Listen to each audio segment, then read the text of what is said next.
idutegereje. Babuze uko babigira nabo byabacanze, barakubita hirya bagakubita hino, bagasanga mu bihe bidusatiriye umukire n'umukene bazahuza ubanya.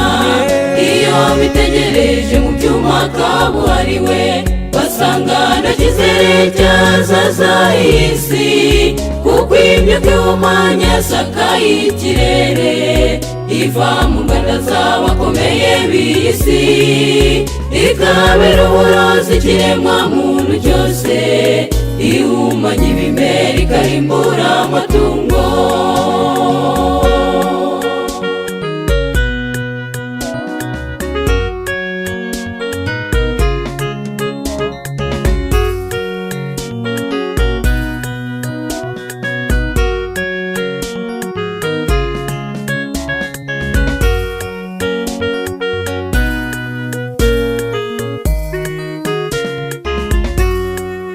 Igihebe no kudahuza kwa leta z'isi byatumye abadiporomasi babura ituza, barashakisha zuza nabo byabacanze, bararara amajoro ngo bashaka impamvu ibitwaro kirimbuzi biri gukorwa. Mwene muntu yiteguye kuzarimbura isi, iyo dusomye neza ubuhanuzi mu gitabo cya Daniyeli n'ibyahishuwe, ibyavuzwe na Yesu bikandikwa na Matayo, ubu ikizira kirimbuzi cyahagaze hera, ubwo inyamaswa yavuye mu gitaka izategeka, izahabwa imbaraga na Roma nyir'isitu.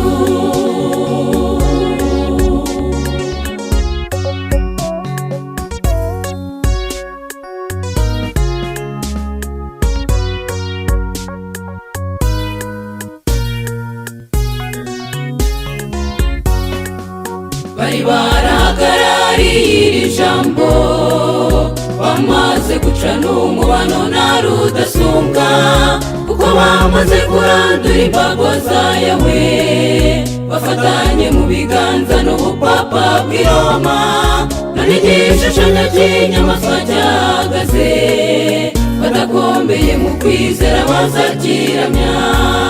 Twabimenyereje kubana n'uwo watsinze, tugiye kuramya Imana bose babireba, tuzamura ibendera ry'isabato ya Yesu, mu mibabaro y'ibyishimo tuzamya.